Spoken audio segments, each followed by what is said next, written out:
Well, the political landscape has changed here in Australia, with One Nation securing its first ever lower house seat in federal parliament after a decisive election victory in Farrer, by-election victory, I should say. The mainstream media is panicking. We'll show you some of the craziest moments in just a moment, but it's not all that surprising, is it? Before we do that, let's look at the celebrations from Saturday night after voters sent a clear message.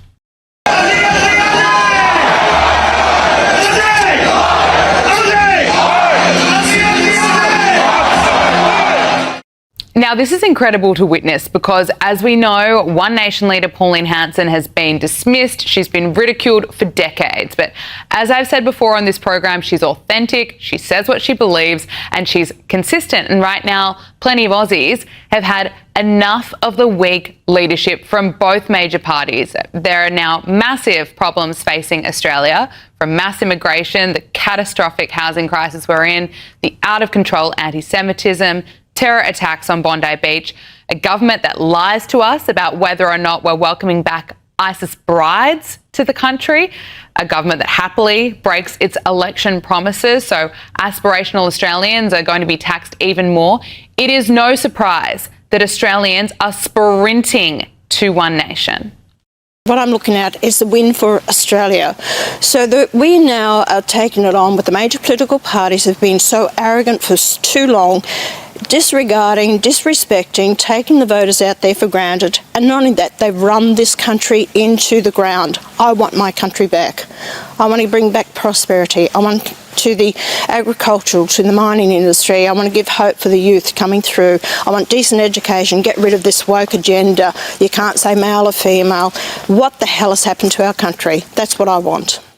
It's just interesting hearing Pauline Hanson there saying it's time that we take our country back. I mean, I can hear the cheering and the applauding going on from Aussies as she says this. It is a message that totally cuts through.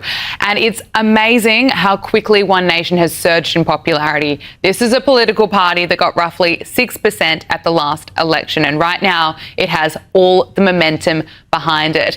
Yet the leftist media are so slow to get the message. Here's the expert analysis on the ABC. So the Liberal Party would be aligning itself with a party which, at its core, is racist and bigoted. So telling anyone who votes or supports One Nation that they're voting for a racist party. They are living in an alternative universe, and let's face it, they're probably never going to wake up. Meanwhile, over in the UK, people there are also sending a strong message rejecting the hopeless Starmer government and embracing reform. Keir Starmer has got the kind of spanking that you'd expect to see in 50 Shades of Grey. As I speak, Labour has lost more than 1,300 seats, apparently.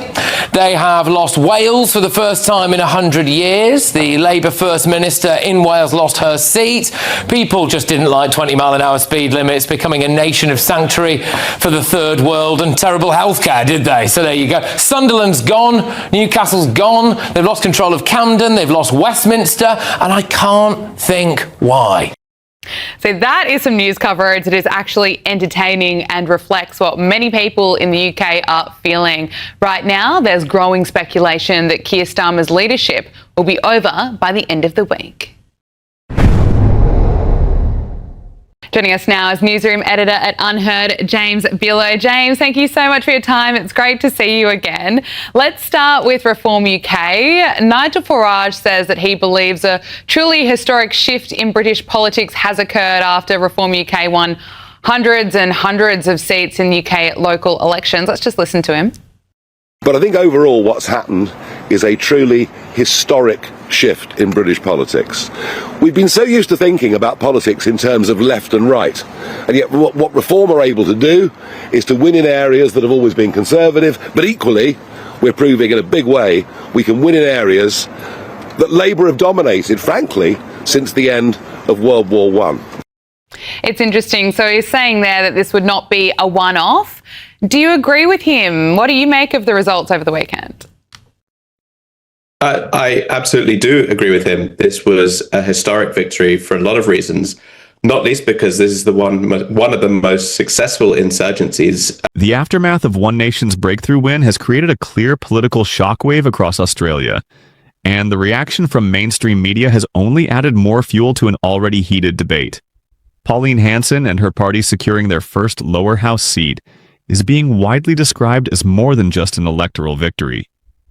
It is being framed as a sign of shifting political sentiment and growing frustration among a segment of voters who feel ignored by the traditional political establishment. Supporters argue that this moment reflects long-standing concerns around immigration policy, housing affordability, rising cost of living, and a general belief that both major parties have failed to deliver meaningful solutions. In this narrative, Pauline Hanson is positioned as a figure who continues to resonate with voters because of her direct communication style and consistent messaging on issues that she claims mainstream politics avoids. At the same time, the reaction from media outlets has become a central part of the discussion itself. Commentary and analysis segments, particularly from publicly funded broadcasters like ABC, have faced criticism from One Nation supporters and some political commentators who argue that the tone used in coverage risks alienating a large portion of voters, rather than understanding why they are shifting their support. The debate has increasingly turned into a broader argument about media neutrality, political bias, and whether public institutions are reflecting public opinion or actively shaping it. Critics of the coverage say that labeling political movements or their supporters in extreme terms only deepens division and distracts from the underlying issues driving voter behavior. What makes this development even more significant is the comparison being drawn with political movements overseas, particularly in the United Kingdom, where Reform UK has experienced a similar surge in popularity. Analysts and commentators are beginning to point toward a broader global trend in which established political parties are facing pressure from rising insurgent movements that position themselves as alternatives to traditional governance. This comparison has led to speculation that Australia could be entering a similar phase of political realignment, where voter loyalty to major parties continues to weaken and new political forces gain momentum by tapping into public dissatisfaction. Pauline Hanson remains at the center of this evolving political conversation, with supporters viewing her as a long-standing voice for issues they believe have been sidelined, while critics continue to question the broader implications of her party's rise. Meanwhile, media commentary itself has become part of the political narrative, with accusations of bias being countered by arguments about responsible reporting and scrutiny. This ongoing tension highlights a deeper divide between political interpretation and public perception. As the situation continues to develop, one thing is clear: the political landscape is shifting, and both media institutions and political parties are being forced to respond to changing voter dynamics that are no longer easily predictable. The coming months will determine whether this is the beginning of a sustained political transformation or simply a temporary surge in public sentiment. If you want more breaking political breakdowns like this, make sure to subscribe and stay tuned for daily updates.